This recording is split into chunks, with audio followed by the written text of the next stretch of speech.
की तुमच्या ज्या भावना असतील, त्या तुम्ही ह्या पत्राद्वारे गणपती बाप्पाला पत्राद्वारे सांगायच्या. गणपती बाप्पाला सांगायच्या. शेतकऱ्यांनाही उपयोग होईल. तिथं सुरुवात झाली आणि पूर्ण ते धरण आम्ही पूर्ण साफ केलं. जवळ-जवळ तिथं नाही म्हटलं तर 60 सगळे ते जे-सी-बी वगैरे लावून 1.5-2 महिने ते काम चालू होतं. त्यांनी असं ट्रस्टला प्रस्ताव दिला, की तुम्ही एक आम्हाला चपातीचं मशीन द्या ऑटोमॅटिक. बरं. 7,500 स्क्वेअर फुटाचं मोठं किचन आहे ते. पूर्ण आम्ही त्याचं रिनोव्हेशन करून आणि अत्यंत चांगल्या पद्धतीचं किचन करून आम्ही रुग्णांना जेवण द्यायची सुद्धा जबाबदारी आहे. त्या देवदासींना जे अपत्य होतं, त्यांना जी मुलं होतात, त्या मुलांचा काय दोष असतो? अशा त्या सगळ्या देवदासींच्या मुलींचं संगोपन त्याची जबाबदारी दगडूशेठ हलवाई गणपती ट्रस्टने 1985 साली घेतली. नमस्कार मित्रांनो आणि मैत्रिणींनो. चर्चेस कारण की या आपल्या मराठी पॉडकास्टमध्ये आपलं पुन्हा एकदा स्वागत. आपण आपला शुभारंभाचा एपिसोड कंटिन्यू करत आहोत. दगडूशेठ हलवाई गणपती ट्रस्टचे उत्सव प्रमुख आणि विश्वस्त श्री अक्षयजी गोडसे आपल्या बरोबर आहेत. तर आजच्या एपिसोडमध्ये आपण दगडूशेठ बाप्पाच्या ट्रस्टतर्फे जे वेगवेगळ्या प्रकारचं सामाजिक कार्य केलं जातं त्याबद्दल त्यांच्याकडून जाणून घेणार आहोत. थोडंसं अजून एक रूप आहे आपल्या ट्रस्टचं, ते त्याच्याबद्दल मला ऐकायला आवडेल, आपल्या प्रेक्षकांना सुद्धा ऐकायला आवडेल की दगडूशेठ बाप्पाचं जे म्हणजे ट्रस्टचं जे एक समाजकार्य आहे. आता इतके दानपेटीत इतके पैसे येतात, इतकं श्रीमंत आहे बाप्पा. हो. तर समाजासाठी जे काय आपण एक कार्य करता आहात, अनेक वर्ष करता आहात, वेगवेगळ्या स्तरातल्या लोकांपर्यंत वेगवेगळ्या रूपांनी, आरोग्य विषयक असेल, शिक्षण विषयक असेल, वेगवेगळ्या रूपांनी समाजापर्यंत हा पैसा परत पोहोचवला जातोय. तर याच्याबद्दल मला तुमच्याकडनं थोडं सविस्तर ऐकायला आवडेल. आमच्या दगडूशेठ हलवाई गणपती ट्रस्टचं ब्रीदच आहे की वाटचाल मानव सेवेच्या महामंदिराकडे.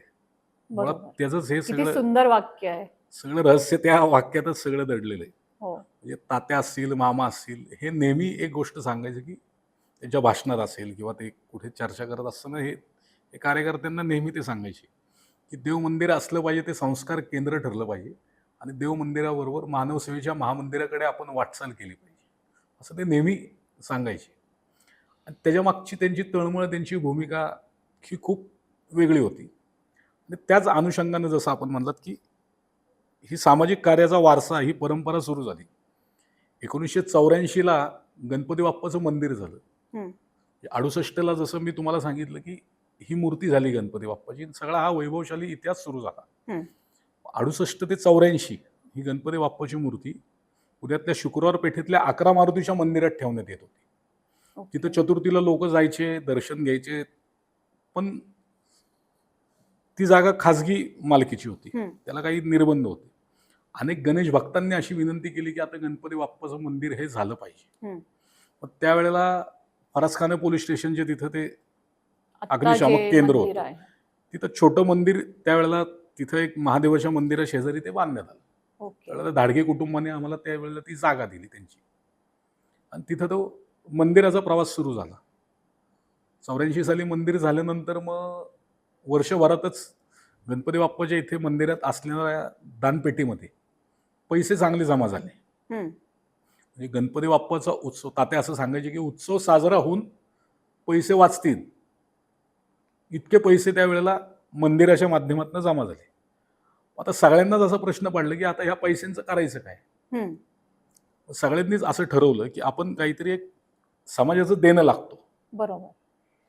माणूस म्हणून जन्माला आलोय म्हणल्यावर या समाजासाठी जे उपेक्षित आहेत, जे गरजू आहेत, त्यांच्यासाठी आपण जसं तुकाराम महाराजांनी सांगितले, जे रंजलेले आहेत, गांजलेले आहेत, त्यांना नेहमी मदत केली पाहिजे. त्याच अनुषंगानं दगडूशेठ हलवाई गणपती ट्रस्टच्या त्या सामाजिक कार्याची सुरुवात केली. त्यावेळेला मुहूर्तमेढ रोवली गेली असं मी म्हणतो.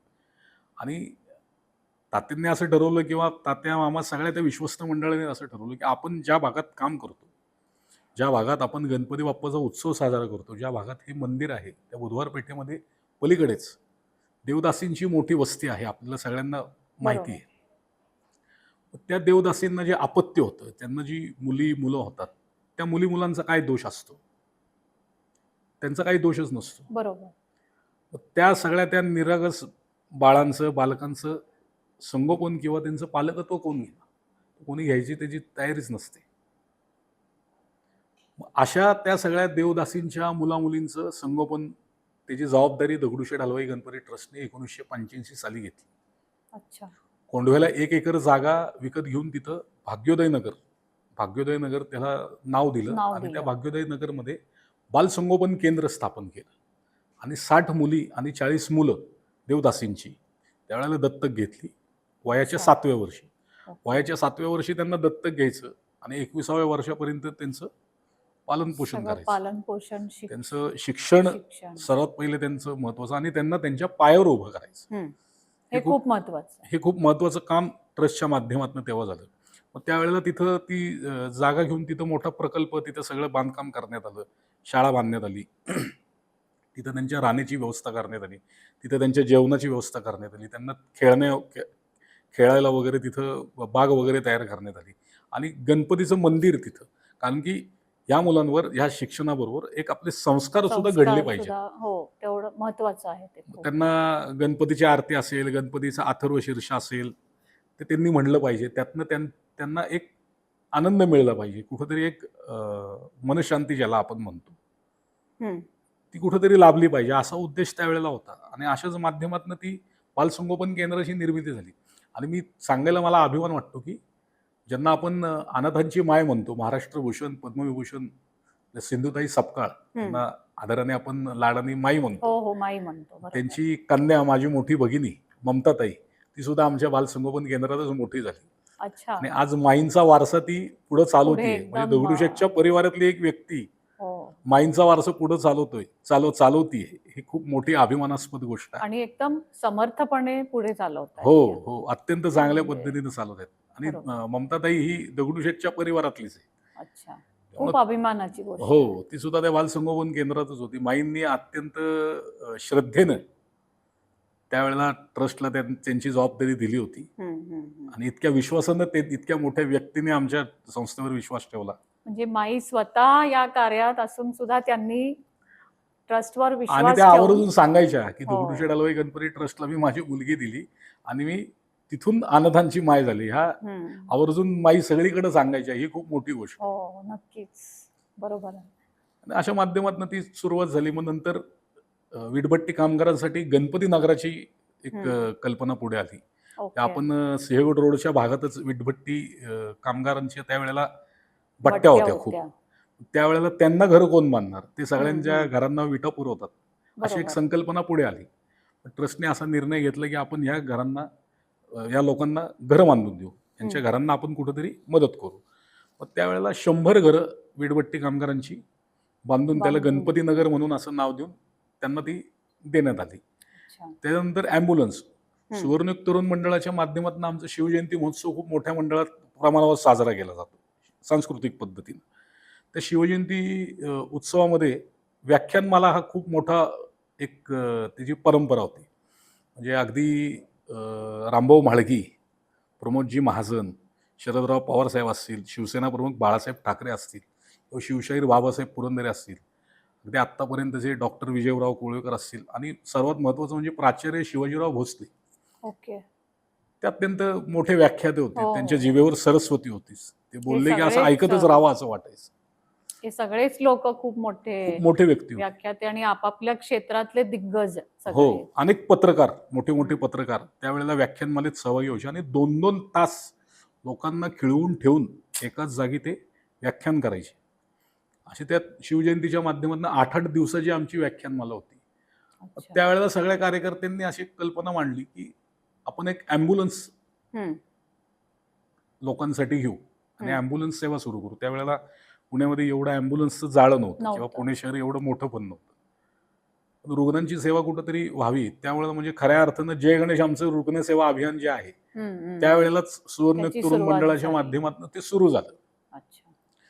मग सगळ्या कार्यकर्त्यांनी अक्षरशः घरोघरी जाऊन वर्गणी काढली शिवजयंतीची आणि त्यातनं ती ॲम्ब्युलन्स घेतली.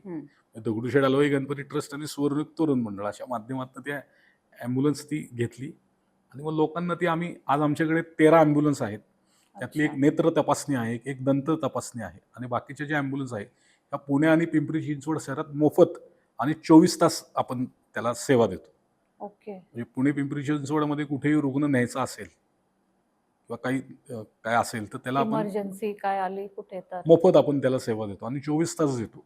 अच्छा. आणि पुणेची पिंपरी चिंचवडच्या तुम्हाला जर बाहेर न्यायचं असेल हम्म. तर फक्त इंधनाचा खर्च हम्म, हम्म, हम्म. तेवढाच करावा असं आमची अट असते. हम्म.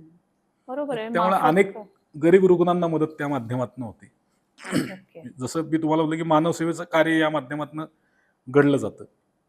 त्याच्यानंतर मग संगीत महोत्सव गणपती मंदिराच्या वर्धापन दिनानिमित्त सुरू केला. हम्म. त्यात सुद्धा अनेक वर्ष जागतिक ख्याती कीर्तीचे कलावंत त्यांनी सेवा दिली. म्हणजे अजून सुद्धा तो चालू आहे. हम्म. ती सुद्धा एक प्रकारचं संगीताची किंवा सामाजिक सेवा की मनोरंजन व्हावं लोकांचं कुठंतरी. जो माणूस नेहमी व्यापात असतो त्याला कुठेतरी एक काहीतरी श्रवणीय कामावर पडलं पाहिजे. त्या बरोबर. अनुषंगानं ते संगीत महोत्सवाची निर्मिती झाली. त्यानंतर मग हळूहळू या सगळ्या सामाजिक कार्याची व्याप्ती वाढत गेली. मग आदिवासी भागामध्ये पोलिओ निर्मूलनाची आमची एक गाडी होती. ती अनेक वर्ष म्हणजे आपला जो जुन्नर भागातला जो सगळा हम्म, जुन्नर हम्म. ठाणे जिल्हा असेल जुन्नर आदिवासी तालुका सगळा जो भाग आदिवासी जिथे. भाग आहे तिथे अनेक वर्ष ते पोलिओ निर्मूलनाचं काम आपल्या ट्रस्टच्या माध्यमातून ते होतं. ॲम्ब्युलन्स तिथे पाठवून पोलिओचे डोस देऊन त्या सगळ्या लोकांच्या घराघरात जाऊन हो. पोलिओचा डोस द्यायचे बरोबर आहे. किंवा त्यांना धान्य वाटप असेल दिवाळीच्या काळात असेल किंवा सणासुदीच्या काळात असेल असं मोठ्या प्रमाणात धान्य वाटप व्हायचं. आणि सुवर्ण स्पोर्ट्स क्लब आमचं स्वतःचं आहे दगडूशेठ ट्रस्टचं.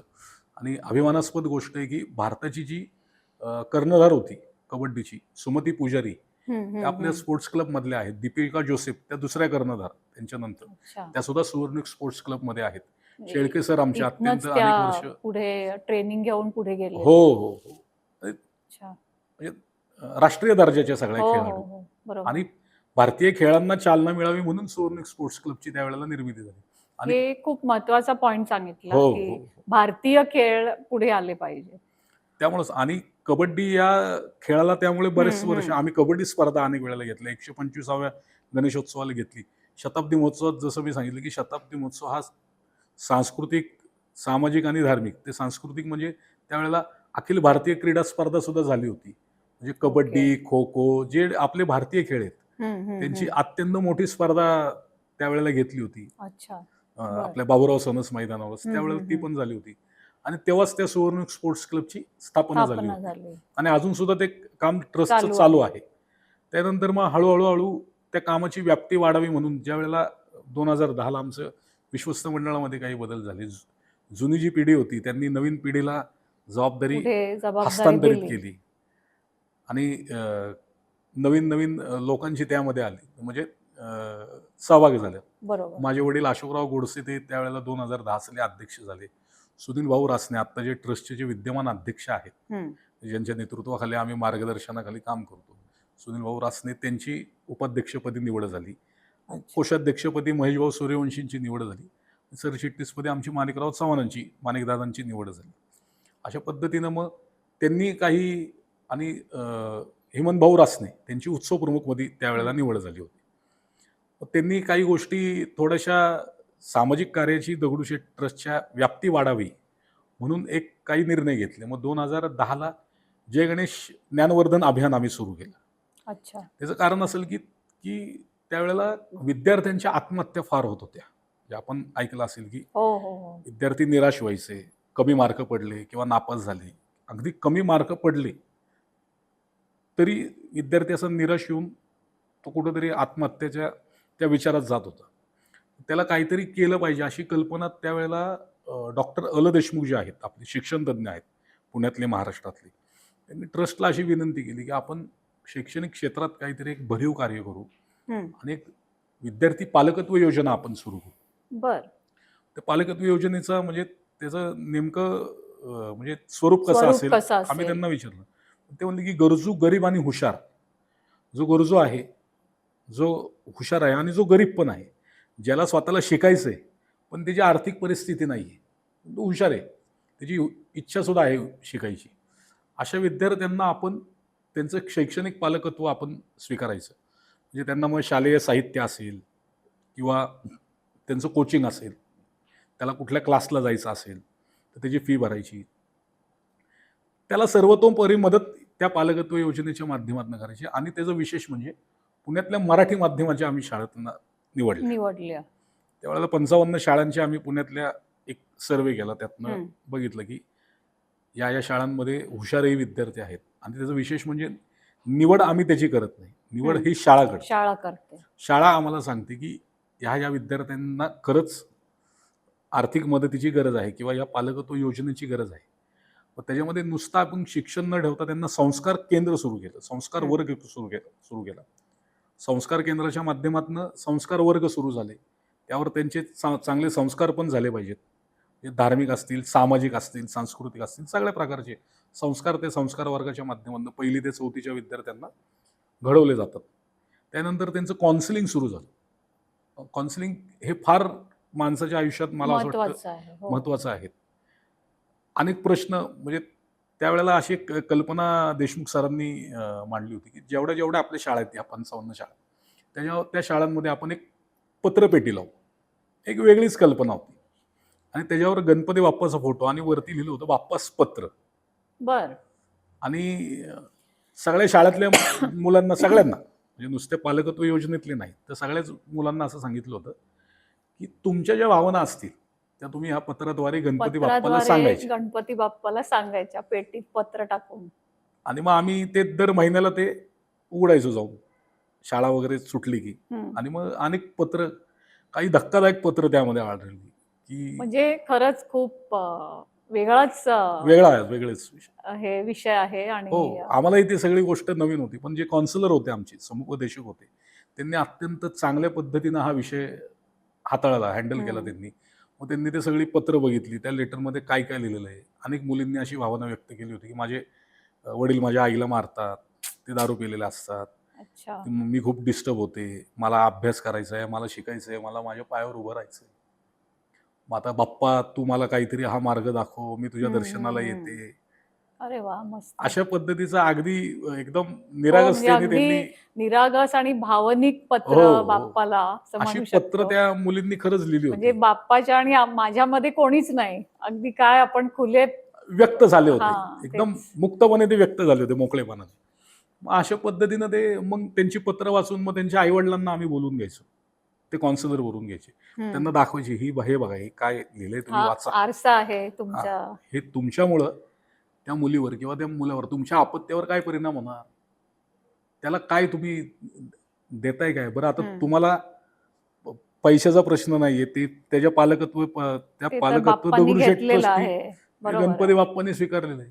तुम्हाला अडचण काय, कुठेतरी तुम्ही सुधारलं पाहिजे, तुम्ही तुमच्यामध्ये कुठेतरी सुधारणा केली पाहिजे, असं ठणकावून त्या सगळ्या काउन्सिलरनी त्यांना सांगितलं. आणि नुसतं विद्यार्थी नाही तर पालक घडवायचं सुद्धा काम या पालकत्व योजनेच्या माध्यमातून झालं असं म्हणलं तर हरकत नाही. मला वाटतं हा उपक्रम जो आहे बाप्पास पत्र, हा खूप स्तुत्य उपक्रम आहे. आणि हा मला वाटतं भरपूर शाळांमध्ये ह्याची आजच्या मितीला याची अतिशय गरज आहे. कारण आज आपण जे वातावरण बघतो आजूबाजूला, एनिवे हा थोडा वेगळा विषय आहे. तर तर तुम्ही याच्याबद्दल सांगत होता की हे विद्यार्थी पालकत्व पद्धतीने त्या पालकत्व योजनेची, आणि त्या विशेष म्हणजे खरंच ही गोष्ट मला सांगायला अभिमान वाटतो की त्याच पालकत्व योजनेतला समाधान कांबळे नावाचा एक विद्यार्थी, ज्यांनी मद्रास IIT परीक्षा तो पास होऊन आज तो इस्रोमध्ये सायंटिस्ट आहे. आणि त्याचे वडील स्वारगेटला चहा बिस्किटाची गाडी लावायची, अजून सुद्धा लावतात. म्हणजे दगडूशेठ हलवाई गणपती ट्रस्टच्या माध्यमातून खऱ्या अर्थानं, जसं मी तुम्हाला म्हणलं की तळागाळातल्या लोकांना मदत करण्याचं काम हे ट्रस्टच्या माध्यमातून झालं. याचं एक जिवंत उदाहरण आहे. जिवंत उदाहरण म्हणजे तो विद्यार्थी पोहोचू शकतो पालकत्व योजनेच्या माध्यमातून. हे ते त्या पालकत्व योजनेचं यश आहे. आणि आजपर्यंत अगदी खरं सांगतो की त्या पालकत्व योजनेतले एक सुद्धा विद्यार्थी नापास झालेला नाही. हे खूप महत्वाचं आहे. कारण योजना म्हणजे आपण योजना सुरू करायचं काम केलंय, पण तितक्याच प्रकारे ती रिसीव्ह झालेली आहे. आणि मुलांनी पण कष्ट करून तितक्याच म्हणजे कष्टाने ते वर आलेले आहेत. आणि कोणी त्यातनं नापास झालेला नाही, यश मिळालेलं आहे. ते सुद्धा म्हणजे त्यांचं आम्ही गॅदरिंग घेतो, त्यांची सहल घेतो, त्यात सुद्धा ते मस्त, म्हणजे आम्ही सुद्धा त्यांच्याबरोबर खूप एन्जॉय करतो. पालकत्व योजना ही म्हणजे त्यांच्या आयुष्यातली तर आहेच, पण आमच्याही कार्यकर्त्यांच्या आयुष्यातली एक आगळी वेगळी योजना आहे. आणि देशमुख सरांचे त्याच्याबद्दल खूप म्हणजे मनापासून आभार मानले पाहिजेत खरं तर. नक्कीच. अशा पद्धतीने ती पालकत्व योजना सुरू झाली आणि त्याच अनुषंगानं जय गणेश रुग्णसेवा अभियान सुरू झालं. ते फार महत्वाचं ठरलं. 2013ला असं झालं की आम्ही सणावाराला ससून हॉस्पिटलमध्ये काही कार्यकर्ते मिठाई किंवा फळं वगैरे रुग्णांना वाटप करायचो.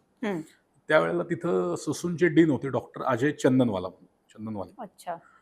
तर अजय सरांनी, चंदनवाला सरांनी हे सगळं बघितलं की कुठल्या तरी संस्थेचे कार्यकर्ते येत आहेत, फळं वाटतायत, मिठाई वाटतायत रुग्णांना, नाही का. त्यांना जरा चांगलं वाटलं. मग त्यांनी चौकशी केली, अरे बाबा तुम्ही कुठनं आला, असं तसं. ते तुमचे कोण अध्यक्ष प्रमुख असतील त्यांच्याशी मला बोलायचंय.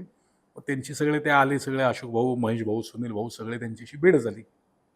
त्यांनी असं ट्रस्टला प्रस्ताव दिला की तुम्ही एक आम्हाला चपातीचं मशीन द्या, ऑटोमॅटिक. बर.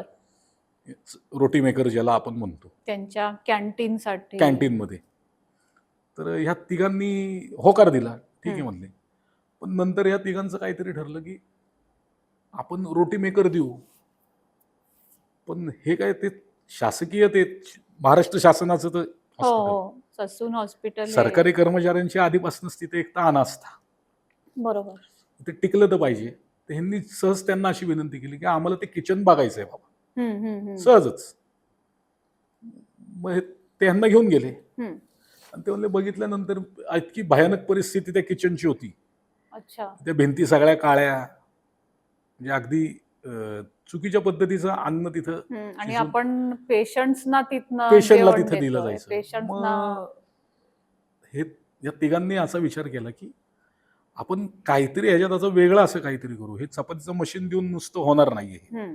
त्यांनी तिथंच डॉक्टर अजय चंदनवालांना सांगितलं की तुम्ही हे जे किचन आहे ते जवळजवळ 7,000-7,500 स्क्वेअर फुटाचं मोठं किचन आहे ते.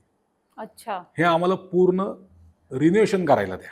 बर. ह्याची पूर्ण आम्ही त्याचं रिनोव्हेशन करतो, ह्याचं नूतनीकरण करतो आणि अत्यंत चांगल्या पद्धतीचं किचन करून आम्ही रुग्णांना जेवण द्यायची सुद्धा जबाबदारी घेतो. त्यांना ते जरा थोडंसं हे वाटलं की अरे हे काय असं हे. बरोबर. त्यांनी बघा तुम्ही शब्द याची व्याप्ती केवढी मोठी आहे. तुम्ही म्हणताय 7,000-7,500 स्क्वेअर फीटचं आणि ससून हॉस्पिटल म्हणजे पूर्ण महाराष्ट्रातनं तिकडे रुग्ण येतात. म्हणजे ते छोटं काम नाहीये. पण ते लगेच म्हणले की ठीक आहे, म्हणले मी सगळ्या आमच्या परवानग्या वगैरे आणतो. मग हे तिघांनी सांगितलं की आम्हाला परवानगीच्या ह्याच्यात ते तुम्ही सगळं मिळवून द्या. वैद्यकीय खात्याची असेल, आरोग्य खात्याची असेल, ती सगळी मिळून परवानगी मिळवून द्या. आम्ही आमच्या पद्धतीनं काम करू, पण चांगलं करू. त्यांच्या सगळी त्यांची ससून त्यांची जी व्यवस्थापन समिती किंवा काही व्यवस्थापक असतील त्यांची बैठक झाली. त्यांनी त्याला मान्यता दिली. ठीक आहे, काय हरकत नाही. मग तेव्हापासून ती सुरुवात झाली. मग सगळं किचन सगळं मोडून, म्हणजे सगळं त्याचं पूर्ण रिनोव्हेशन केलं.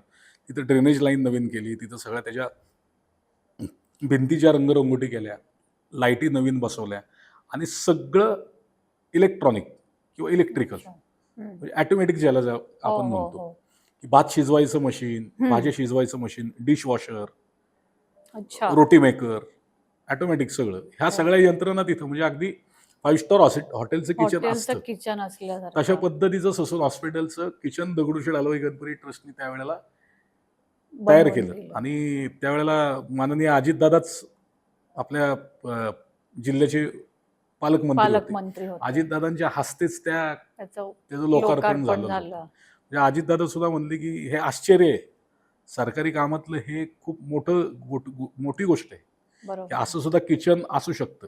आणि अनेक लोकांनी त्याचं कौतुक केलं. अण्णा हजारेंनी कौतुक केलं. ते तिथे जेवले स्वतः. सिंधुताई सपकाळ त्याच्यानंतर त्याला भेट द्यायला आल्या होत्या. आणि आम्ही सुद्धा कधीतरी गेलो तरी तिथंच जेवण करतो, अगदी घरगुती पद्धतीचं जेवण. आणि आज सुद्धा रोजच्या 3,000 बेड पेशंटला, त्यांच्या म्हणजे त्या रुग्णांना आणि रुग्णांच्या नातेवाईकांना रोजचं जेवण, 2 वेळेसचं जेवण, 2 वेळेसचा चहा, 2 वेळेसचा नाश्ता दगडूशेठ हलवाई गणपती ट्रस्टच्या माध्यमातून गणपती बाप्पाचा प्रसाद म्हणून दिलं जाते. म्हणजे खरंच मी खूपच भारावून गेले सगळं ऐकून. कारण आपण जे म्हणतो की एक अन्नदान सेवा ही अत्युच्च सेवा अशी आपण समजतो, तर ती ह्या माध्यमातून आपण करताय ही खूपच म्हणजे. त्याच्यावर नुसतं अन्नदान न करतात, ते बाकीचे 5 वॉर्डचं सुद्धा नूतनीकरण त्याबरोबर करण्यात आलं. जे जुने जुने वॉर्ड होते ते सगळे नवीन करण्यात आले. तिथे सगळ्या नवीन यंत्रणा, सगळ्या नवीन मशिनरी ट्रस्टच्या माध्यमातून, म्हणजे आपण ICU मध्ये बेड वगैरे बघतो ते बेड असतील, किंवा महाराष्ट्रातला सर्वात मोठा NICU वॉर्ड, जे लहान बालकांचा अतिदक्षता कक्ष बरोबर. याला आपण म्हणतो, तो आता सरकारी हॉस्पिटल जेवढे आहेत किंवा सरकारी रुग्णालय जेवढे आहेत त्यांच्यातला सर्वात मोठा वॉर्ड हा दगडूशेठ ट्रस्टचा आहे. दगडूशेठ हलवाई गणपती ट्रस्ट, मुकुल माधव फाउंडेशन आणि अजून एक संस्था, त्यांच्या माध्यमातून हे सगळं संयुक्त कार्य- विद्यमानं ते काम झालं. ओके. आणि खूप त्याचा लाभ अनेक स्त्रियांनी त्याचा लाभ नवजात घेतला. बालकांना. तिथे ज्या बरोबर. काचेच्या पेट्या वगैरे असतात, ज्या हो, वेळेला हो. बाळाला म्हणजे गरज असते, नवजात बालक जे नवजात असतं, बालकाला ज्याला, ते असते.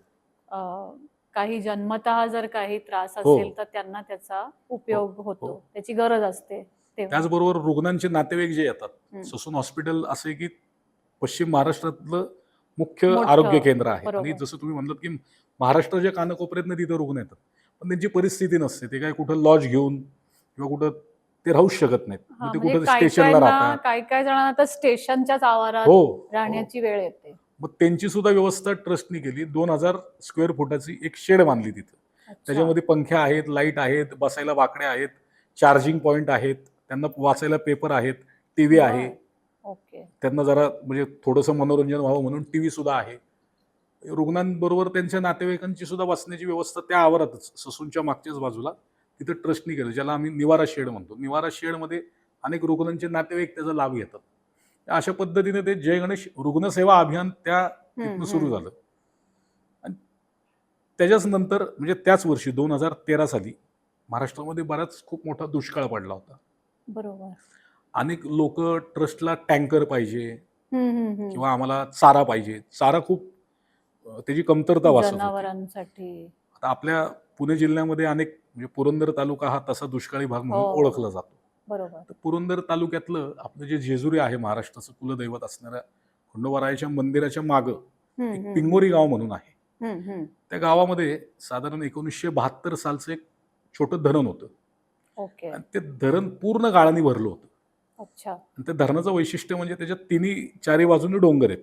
त्या डोंगरावरनं सगळं पाणी येत येत त्या धरणात साठायचं.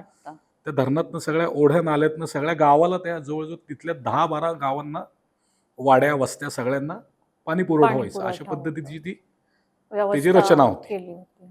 मग ते पूर्ण गाळानी भरल्यामुळं ते पाणी तिथं साठायचं, वाहून जायचं. म्हणजे धरणाचा जो, ज्या कारणाने धरण बांधलं होतं त्याचा काहीच उपयोग होत नव्हता. म्हणजे ते पाणी सगळं वाहून जायचं. त्यामुळे सगळ्या आजूबाजूच्या विहिरी कोरड्या पडल्या होत्या. जनावरांना पाणी प्यायला नव्हतं, माणसांनाच नव्हतं तर जनावरांना मिळतच नव्हतं. बरोबर. पाणी नसल्यामुळं चारा उगवत नव्हता, शेती व्यवस्थित होत नव्हती. अशा पद्धतीनं, अशा परिस्थितीमध्ये त्यांनी आम्हाला अशी विनंती केली ट्रस्टला की असं आहे तर तुम्ही आम्हाला एक विहीर बांधून द्या. मग हे सुद्धा तसंच झालं की यांनी सगळ्यांनी तिथं भेट दिली, त्यांनी सगळी परिस्थिती बघितली, ते म्हणले की नुसतं विहीर बांधून होणार नाही. बरोबर. आपण काहीतरी त्याच्यामध्ये स्वयंपूर्ण काम केलं. हो, म्हणजे गावाला स्वयंपूर्ण बनवण्याच्या दृष्टीने प्रयत्न केले पाहिजे. त्यांनी ग्रामस्थांना विनंती केली की आम्ही हा सगळा गाळ काढून देतो, आणि हा गाळ काढल्यानंतर हा गाळ तुम्ही घ्या, जे शेतकरी त्यांना पाहिजे असतील त्यांना त्यांच्या शेतात घेऊन जावं, कारण की हे अस्सल सोनं आहे. ती माती ज्याला आपण म्हणतो की बरोबर, ती शेतात, म्हणजे त्याचा शेतकऱ्यांनाही उपयोग होईल. मग त्याप्रमाणे ठरलं आणि तिथं सुरुवात झाली. आणि पूर्ण ते धरण आम्ही पूर्ण साफ केलं. जवळजवळ तिथं नाही म्हटलं तर 60 सगळे ते JCB वगैरे लावून पूर्ण जवळजवळ 1.5-2 महिने ते काम चालू होतं. पावसाळ्याच्या आधी, जून महिन्याच्या आधी, म्हणजे एप्रिल आणि मे महिन्यात.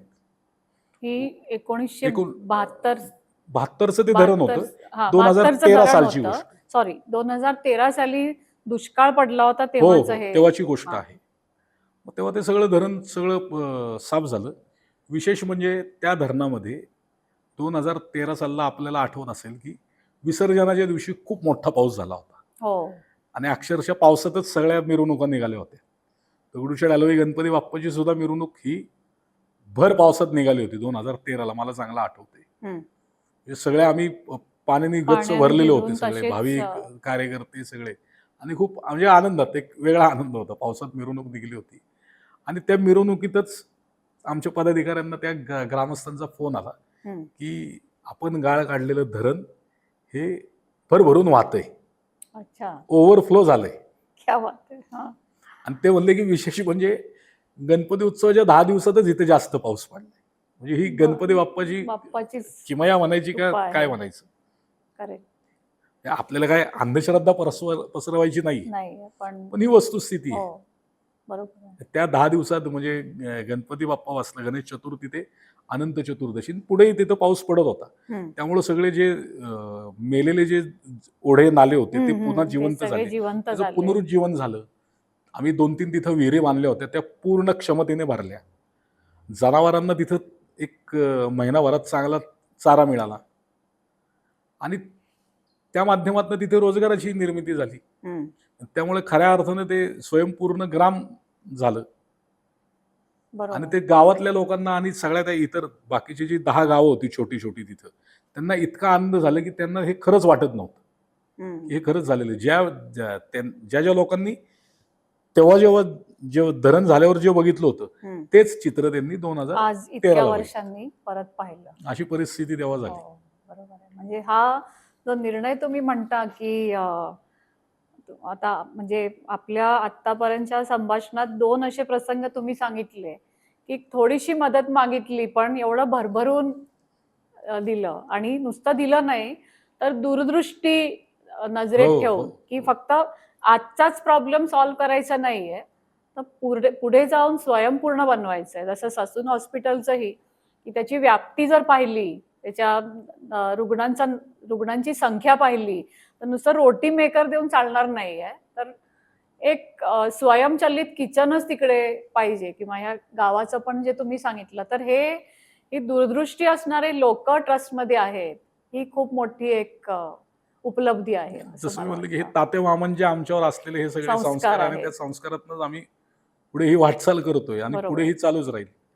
त्याच्यानंतर आम्ही जय गणेश ह्या स्वयंपूर्ण ग्राम अभियानाअंतर्गत आपल्या पुण्यातलं जे धरण आहे, कारण की अशी त्यावेळेला सगळ्यांची इच्छा होती की आपण तिथं काम केलं. पुण्यातलं जे आपलं खडकवासला धरण आहे, हो. ती ग्रीन थंब म्हणून पुण्याला पाणी पुरवठा जिथून हो, होतो. हो. ग्रीन थंब म्हणून संस्था आहे.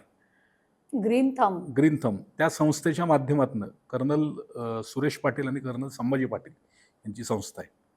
त्यांनी अशीच विनंती केली की तुम्ही पुण्यातल्याही खडकवासल्याच्या भागातला काही गाळ काढण्याचं काम.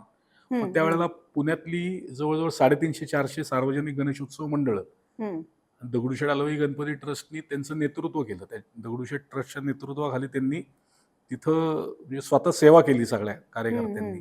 अच्छा. पैसे द्यायचेच नव्हते, येऊन तिथं काम करायचं, सेवा करायची. अशा पद्धतीचं गाळ काढण्याचं काम केलं आणि बाजूला जो धरण आहे, धरणाचा जो भाग होता तो सगळा पूर्ण गाळाने भरला होता आणि कुठंतरी त्याची क्षमता कमी झाली होती. आणि हा पायलट प्रोजेक्ट म्हणून केंद्र सरकारने त्याला मान्यता दिली. नितीन गडकरी त्यावेळेला बघायला आले होते. शरद पवार साहेबांनी त्याची पाहणी केली होती की कशा पद्धतीनं ट्रस्टनी काम केलेलं आहे ग्रीन थंबच्या जोडीनं किंवा त्याच्या माध्यमातून.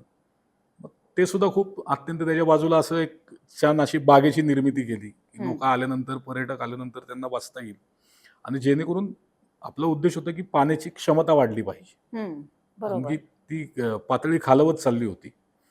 त्याच धर्तीवर म्हणजे पिंगोरीच्या धर्तीवरच खडकवासला धरणातलंही गाळ काढण्याचं काम तेव्हा सुरू झालं आणि ते अजून सुद्धा थोड्या थोड्या प्रमाणात चालू आहे. त्याच्यानंतर सर्वात महत्वाचं म्हणजे आम्ही वृक्षारोपण, ज्याला आपण पर्यावरण जे सर्वात आजच्या काळाची खऱ्या अर्थानं गरज आहे. नुसतं वृक्षारोपण न करता आम्ही थांबलो नाही. तर त्यावेळेला हरितवारीची संकल्पना दगडूशेठ हलवाई गणपती ट्रस्टने आणली. हरितवारी म्हणजे नेमकं काय? अनेक वारकरी आपल्याला सांगतात पंढरपूरची वारी आणि सार्वजनिक गणेशोत्सव हा खऱ्या अर्थानं महाराष्ट्राचा सांस्कृतिक आणि सामाजिक ठेवा आहे. सामाजिक सलोखा या दोन्ही उत्सवाच्या माध्यमातून किंवा पंढरपूरच्या वारीच्या माध्यमातून सातत्यानं राखला जातो, आपल्याला माहिती असेल. बरोबर. तर अनेक वारकरी असं सांगायचे की ज्या वेळेला आम्ही जुनं वारीमध्ये चालायचो तेव्हा दोन्ही बाजूला अशी झाडं असायची आणि त्या झाडाखालीच आम्ही बसायचो, झाडाखालीच राहायचो, झाडाखालीच सगळं आम्ही जेवायचो, झाडाखालीच झोपायचो आणि दुसऱ्या दिवशी तिथनंच निघायचो. इतकं एक म्हणजे निसर्गरम्य वातावरण त्यावेळेला होतं. आता ठीक आहे, काळानुसार पण काळानुसार आपण रोड झाले, हायवे झाले, बरोबर. सगळं झालं. आणि मला वाटतं वारकऱ्यांची संख्याही आता वाढली भरपूर वाढली, पहिल्यापेक्षा. भरपूर वाढली. पण कुठंतरी पर्यावरणाचा समतोल पण आपण राखला गेला पाहिजे. राखला गेला पाहिजे. त्यामुळे बरोबर. मग दगडूशेठ हलवाई गणपती ट्रस्ट, विठ्ठल रुक्मिणी मंदिर समिती पंढरपूर, हम्म, पंढरपूर देवस्थान आपण ज्याला म्हणतो, हम्म, ज्ञानेश्वर महाराज संस्थान आळंदी आणि हम्म. तुकाराम महाराज संस्थान देहू, देहू. अशा चारही सगळ्या या धार्मिक, सामाजिक, सांस्कृतिक संस्थांनी मिळून असे निर्णय घेतला की जे आपल्या महाराष्ट्रातल्या वेगवेगळ्या ज्या पर्यावरणपूरक संस्था आहेत, जे पर्यावरण रक्षणाचं काम करणारे कार्यकर्ते असतील किंवा जे पर्यावरणाची आवड असणारी जी माणसं असतील, त्यांना एकत्र घेऊन आपण हरित वारी एक उपक्रम सुरू करायचा. मग आपले पंढरपूर देवस्थानचे जे विश्वस्त होते, जे शिवाजी काका मोरे, तुकाराम महाराजांचे वंशज, हम्म, मग त्यांच्या नेतृत्वाखाली आम्ही त्या हरितवारीची एक चळवळ त्यावेळेला सुरू केली. मग आपला जो म्हणजे दिवेघाट जो आहे, हम्म. दिवेघाटाच्या वरती म्हणजे सासवडच्या अलीकडं, हो. तिथनं ते पंढरपूर वाखरीपर्यंत असं संकल्प केला की पूर्ण आपण देशी वृक्ष लावायचे. बस. दोन्ही बाजूनी दुतर्फा सगळी देशी झाडं लावायची आणि नुसती लावायची नाही, तर त्याचं पूर्ण जबाबदारी घेऊन त्याचं संगोपन करायचं. संगोपन करायचं.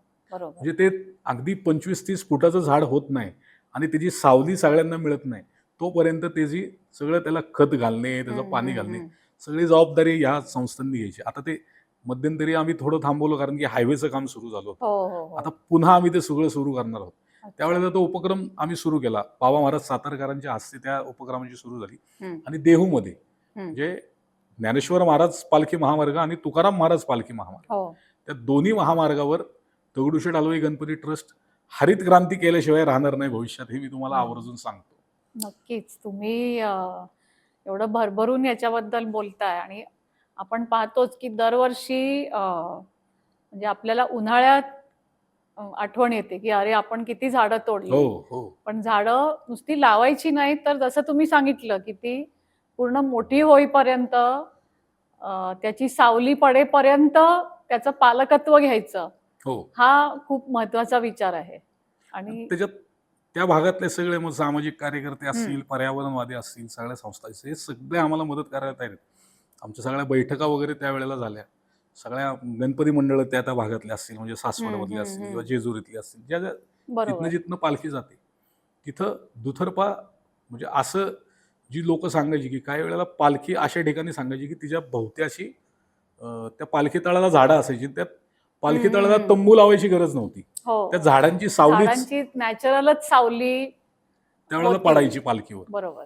म्हणजे तसं दृश्य आपल्याला परत एकदा पुन्हा बघायला मिळलं पाहिजे, असं मिळालं आपलं पाहिजे. एक तसं ध्येय किंवा स्वप्न आहे आणि ते लवकर गणपती बाप्पा साकारेल याबद्दल शंका नाही. बरोबर. कुठलीच मला वाटतं असं फील्ड राहिलं नसेल ज्याच्यात ट्रस्टनी एवढं भरभरून कार्य केलेलं आहे. आणि जसं आपण म्हणतो की बाप्पाची कृपा तर आहेच, पण एक ज्याच्यात जी लोक आहेत आपल्यासारखी किंवा सुनील भाऊ असतील, महेश भाऊ असतील आणि बाकीचे जे पदाधिकारी असतील, त्यांची एक दूरदृष्टी आणि बाप्पाच्या दारात आलेला कोणीही विनमुख जाऊ नये आणि ज्या प्रकारची मदत मागितली आहे, शक्य असेल त्याच्यापेक्षा जास्तच मदत करून एक परमनंट सोल्युशन मिळावं, या भावनेतूनच मला वाटतं एवढं सगळं समाजकार्य मोलाचं उभं राहिलेलं आहे. एक असा प्रश्न त्यालाच मला अनुसरून मी एक गोष्ट सांगतो की हां. आम्ही त्याच रुग्णसेवा अभियानाअंतर्गत पुणे शहरामध्ये किंवा महाराष्ट्रामध्ये आरोग्य शिबिर सुद्धा विविध ठिकाणी घेतो. ओके. म्हणजे आता या मागच्या वर्षात आणि या वर्षात आम्ही पुणे आणि पिंपरी चिंचवडमध्ये महाआरोग्य शिबिर घेतलं. त्यामध्ये जवळजवळ 50,000 लोकांची आम्ही मोफत तपासणी केली. बर. आणि नुसती तपासणी न करता आम्ही थांबलो नाही, त्याचा पुढचाही फॉलोअप आपल्या ट्रस्टच्या माध्यमातून घेतला जातो. आमचं एक आरोग्य विभाग आहे. दगडूशेठ हलवाई गणपती ट्रस्टची एक वैद्यकीय मदत आणि आरोग्य विभागाची स्थापना केलेली. परदेशी म्हणून आमचे प्रमुख त्याचे अत्यंत प्रामाणिकपणे तिथं काम करतात. कुठलाही रुग्ण आला आणि कधीही आला, अगदी रात्री त्यांनी मध्यरात्री जरी फोन केला तरी त्यांना मदत करण्याचं काम ट्रस्टच्या माध्यमातून तिथं होत असतं. 250 हॉस्पिटलची टीम त्याच्याबद्दल आपल्या बरोबर त्यामध्ये काम करते आणि त्या रुग्णांना त्वरित इलाज मिळाला पाहिजे. किंवा काही वेळेला असं झालंय की अनेक वेळेला हृदय शस्त्रक्रिया सुद्धा म्हणजे हार्टची सर्जरी सुद्धा मोफत ट्रस्टच्या पत्रामुळे तिथे लोकांची मला झालेली आहे. वाटतं हा खूप मोठा पॉइंट आहे, म्हणजे कारण मी आपल्या माध्यमातून सांगेल या चर्चेतनं की लोकांनी अनेक या सगळ्या गोष्टीचा लाभ घ्यावा. हो हो हो म्हणजे तिचं सगळं आपल्या वेबसाईटवर किंवा सोशल मीडिया सगळ्या त्या बरोबर. प्लॅटफॉर्मवर त्याची सगळी माहिती उपलब्ध आहे. आवर्जून त्या गोष्टीचा म्हणजे कुठल्याही प्रकारची मदत असेल वैद्यकीय सेवेतली तर आवर्जून दगडूशेठ हलवाई गणपती ट्रस्टला त्यांनी महाराष्ट्राच्या कुठल्याही कानाकोपऱ्यातनं आवर्जून त्यांनी संपर्क साधावा. मला वाटतं मला आनंद आहे की ह्या माध्यमातून असं काही आपण लोकांपर्यंत पोहोचू शकलो आणि एका जरी माणसाला त्याच्यातून जीवदान मिळालं, मदत मिळाली तर खूप मोठं भाग्य आपण हो, समजू शकतो अगदी बरोबर. स्वतःचं. हे कार्य असं उत्तरोत्तर वाढत जावं. अजूनही मला वाटतं फ्युचरमध्ये आपले भरपूर काही प्लॅन्स असतील. तर हीच प्रार्थना आहे की असंच हे कार्य वेगवेगळ्या रूपाने पुढे जावं. आता थोडंसं मी परत आपल्या उत्सवाकडे, मिरवणुकीकडे येऊया. आता सध्या एक हा मोह मला टाळता येत नाही हा प्रश्न विचारायचा की आता मिरवणुकीचं स्वरूप थोडं यावर्षी बदलतोय आपण, की जसं आपण पाहतो की लवकर सुरू करायची आहे किंवा आपलं मंडळ ह्याच्यात थोडं लवकरच, कारण शेवटी कसं आहे की बाप्पांची मिरवणूक ही पहिले मानाच्या गणपती पासून सुरू होते, पण दगडूशेठ बाप्पाचं दर्शन जोपर्यंत होत नाही तोपर्यंत मिरवणुकीला आल्याचं समाधान कोणाला मिळत नाही. अगदी बरोबर. कारण बाप्पाचं एकतर स्वतःच विलोभनीय स्वरूप, त्याच्यानंतर बाप्पाच्या रथावर जी लाइटिंग असते किंवा 10 दिवसातलं सुद्धा वेगवेगळ्या मंदिरांच्या संकल्पनेतनं आपण वेगवेगळी मंदिरांची मांडणी करतो. तर हे सगळं जे वैभव आहे ते पाहिल्याशिवाय मिरवणूक पाहिल्याचं पारणं काय फिटत नाही. तर आता जो एक चर्चेत मुद्दा आहे की लवकर आपण येणार आहोत वगैरे, त्याच्याबद्दल काय सांगू शकाल आपण? त्याच्याबद्दल बोलायचं म्हणजे 2022ला आपल्याला आठवतं की 2020 आणि 21 नंतर तो उत्सव झाला होता. म्हणजे 2020 आणि 21 कोरोना काळ होता. त्यावेळेला कुठलेही सण उत्सव, दिवाळी म्हणा, दसरा म्हणा, गणेशोत्सव म्हणा, नवरात्र म्हणा, काहीच झालं नव्हतं. मराठी माणूस हा आपला उत्सव प्रिय आहे. बरोबर, अगदी. त्यामुळे सगळे असे पुणेकरांना तर अत्यंत उत्साही आहे. हो, बरोबर. त्यामुळे एक उत्साह होता. तसाच कार्यकर्त्यांमध्ये खूप होता. पण उत्साह असला पाहिजे, अति उत्साह नसला पाहिजे. त्या अतिउत्साहाच्या नादात मिरवणुकीला एवढा उशीर झाला की दगडूशेठ हलवाई गणपती बाप्पा मुख्य मिरवणुकीत दुसऱ्या दिवशी सकाळी 8 वाजता आला. अच्छा. मुख्य मिरवणुकीत सामील व्हायला दगडूशेठला दुसऱ्या दिवशीच्या अनंत चतुर्दशीच्या दुसऱ्या दिवशी सकाळी 8 वाजले.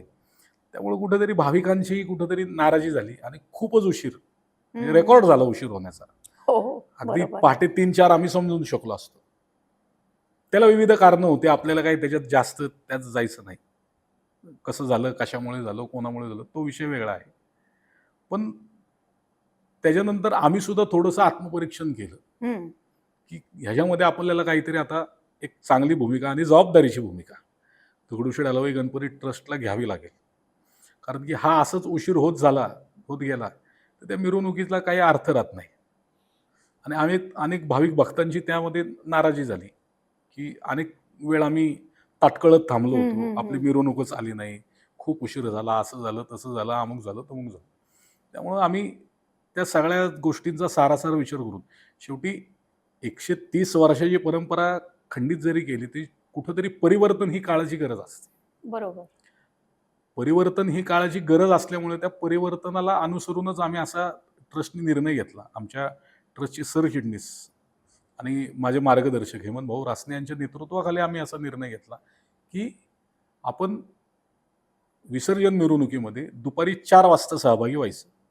4 नंतरच का आपण हा निर्णय घेतला की आपण आधी बघितलं असेल की मिरवणुकीचा इतिहास जर आपण पाहिला की मानाच्या 5 गणपतीनंतर महानगरपालिकेच्या सेवकाचा एक गणपती मंडळ ते निघतं मंडईतनं, टिळक पुतळ्याच्या तिथनं. त्याच्यानंतर मग कुठली मंडळं अशी जाण्यास काही उत्सुक नसतात असं आम्ही साधारण आमचं एक निदर्शनास आमच्या आलं. त्यामुळे आम्ही असा निर्णय घेतला की भाविकांच्या एक सुलभतेसाठी किंवा भाविकांच्या आग्रहाखातर दगडूशेठ हलवाई गणपती बाप्पाची मिरवणूक ही बाप्पा लवकर मिरवणुकीत सामील व्हावा म्हणून संध्याकाळी 4 वाजता त्या मुख्य मिरवणुकीत सामील होण्याचा निर्णय घेतला आणि भाविकांना तो खूप आवडला. पुणेकरांनी म्हणा किंवा सगळ्या गणेश भक्तांनी आम्हाला खूप चांगला प्रतिसाद त्या वर्षी दिला आणि मागच्या वर्षी दिला. गेली 2 वर्ष आम्ही 4 वाजता ती मिरवणूक काढतोय आणि स्वाभाविकपणे लोकांना ते आवडलं की शेवटी मिरवणूक ही वाढत चालली होती आणि आपली कुठेतरी एक सामाजिक जबाबदारी आहे, कुठेतरी त्याच्यावर नियंत्रण आणलं पाहिजे. आणि विशेष म्हणजे 2012 पासून आपण एकच पथक त्यामध्ये लावतो. एक पथक आणि 2 बँड तेवढंच असतं आणि गणपती बाप्पाचा रथ. जे काय हजारो लाखो जे गणेश भक्त असतात ते त्या रथाबरोबर चालत असतात. आणि 4 वाजता निघालेली मिरवणूक बरोबर 7:30ला टिळक चौकात विधिवत त्याची आरती होऊन सगळ्या मान्यवरांच्या महापौर असतील किंवा कोण असतील, आयुक्त असतील किंवा पुण्याचे पालकमंत्री असतील त्यांच्या हस्ते आरती होऊन पुढे ती पांचळेश्वराच्या घाटावर जाऊन तिथे सगळं विधिवत आरती होऊन उत्सव मूर्तीचं विसर्जन होतं. आणि तसंच जंगली महाराज रस्त्याने गणपती बाप्पा छत्रपती शिवाजी महाराज मार्गावरनं मंदिरामध्ये येतो. साधारण एक 10:30-11 वाजतात त्याला. अशा पद्धतीचं एक विसर्जनाची एक परंपरा आम्ही सुरू केली. परिवर्तन ही खऱ्या अर्थानं काळाची गरज आहे ना. कुठंतरी आपण सुद्धा आपल्यामध्ये बदल केला पाहिजे. म्हणजे आपण नुसतंच दुसऱ्याला दोष देऊन आणि अनेक मंडळांचं असं म्हणणं होतं की दगडूशेठमुळे आम्हालाही उशीर होतो. कुठेतरी आम्ही त्याचाही विचार केला की आपल्यामुळे कुठे कोणाला त्रास नाही झाला पाहिजे म्हणून 4 वाजताची आम्ही एक परंपरा 2023 सालापासून सुरू केली.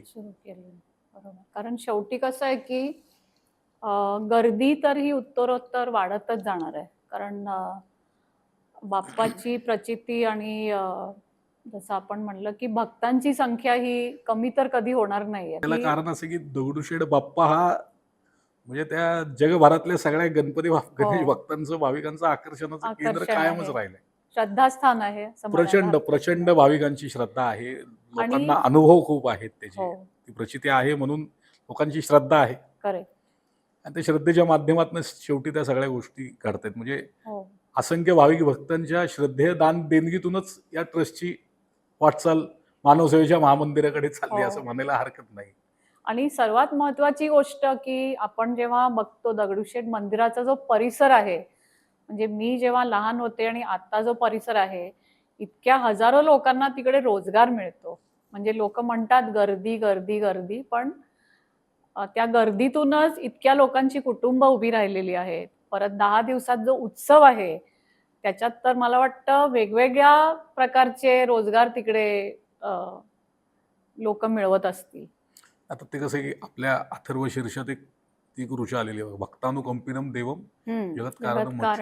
बरोबर. म्हणजे भक्तांच्या कारणासाठीच तो जगामध्ये सतत तो संचार करत असतो असं त्या देवाचं वैशिष्ट्य आहे. आणि तो भाविक भक्तांचा भोकेला आहे किंवा भाविकांचाच आहे तो. त्यामुळे जी सतत तिची गर्दी सतत गर्दीत राहणं त्या गणपती बाप्पालाही भाविकांच्या गर्दीत राहणं त्यालाही आवडतं. भाविकांनी त्याला वेढलेलंच असतं. मी जसं पाहतोय मला जसं समजतंय तसं मी त्याला भाविकांनी असं वेढलेलंच वेढलेलंच पाहिलेलं आहे. त्यामुळे एक भाविकांनाही त्याची आवड आहे आणि त्याला सुद्धा त्या भाविक भक्तांची प्रचंड आवड आहे असं म्हणण्यास हरकत नाही. आणि सगळा तो परिसर असेल की एक गणेशोत्सवात आपण बघितलं की सगळा असं गर्दीनं आणि सगळा फुलून गेलेला असतो. आणि त्याचं मुख्य केंद्र जे असतं तो दगडूशेठ हलवाई गणपती बाप्पा असतो. त्याच्यामुळे ती बरोबर आहे. म्हणजे पुण्यातला गणेशोत्सव आणि पुण्याची बाहेरगावून पण जे कोणी पाहुणे येतात दगडूशेठ बाप्पाचं दर्शन घेतल्याशिवाय आपली पाय बाहेर निघत नाही. ही सफल झाली नाही यात्रा. असं अगदी बरोबर. म्हणजे अनेक वर्षांपासून ही भावना आहे आणि आजही आहे. आणि मला वाटतं पुढची पिढी सुद्धा म्हणजे आता जी मुलं लहानाची मोठी होत आहेत त्यांच्यामध्ये पण ही एक क्रेज आहे आणि ती मला वाटतं बाप्पाचं जे विलोभनीय रूप आहे आणि जे भक्तांना आलेले जे अनुभव आहे ते उत्तरोत्तर वाढतच जाणार आहे. अक्षयजी, आपल्या बरोबर गप्पा मारता मारता वेळ कसा गेला कळलं नाही. तुम्ही अगदी लहानपणापासून या ट्रस्ट बरोबर या कार्याबरोबर निगडीत आहात आणि खूप रिअल लाईफ अनुभव तुम्ही सांगितले, खूप रिअल लाईफ केसेस आणि जे काय काम ट्रस्टच्या मार्फत झालेलं आहे, मला वाटतं तुम्ही त्याचे प्रत्यक्ष साक्षीदार असल्यामुळे तुम्ही अगदी म्हणजे एक फर्स्ट पर्सन अनुभव आपण ज्याला म्हणतो, हो म्हणजे नुसतं वाचणं वेगळं, नुसतं पुस्तकात वाचणं वेगळं, नुसतं ऐकणं वेगळं, पण तुम्ही ते प्रत्यक्ष अनुभवलेलं आहे.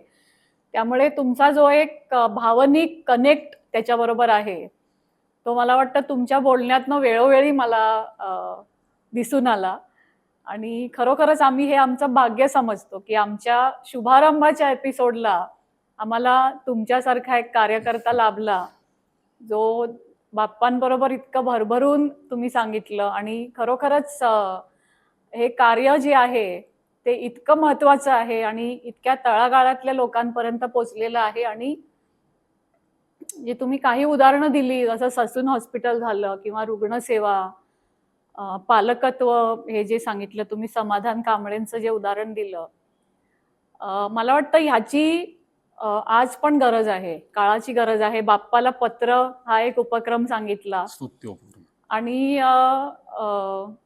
त्याचबरोबरीने जे तुम्ही सांगितलं हार्टचं ऑपरेशन वगैरे केलं त्याच्यासाठी, तर हे खूपच म्हणजे ट्रस्टच्या मार्फत जे काम आहे हे नेशन बिल्डिंग आपण ज्याला म्हणतो या स्वरूपाचं काम आहे आणि खरोखरच मी स्वतःला खूप भाग्यवान समजते की तुम्ही आता गणपती उत्सव अगदी तोंडावर आलेला असताना सुद्धा वेळात वेळ काढून तुमचा आम्हाला दिलात आणि मीच माझं भाग्य समजतो की हे आपल्या चर्चेस कारण की म्हणजे हो. बोलण्यासारखं बरंच काही यात मला सुद्धा माझ्यासारख्या कार्यकर्त्याला एक माझी भूमिका किंवा एक भावना व्यक्त करता आली हो, आणि ही सगळी बरोबर. शेवटी गणपती बाप्पाची कृपा आहे.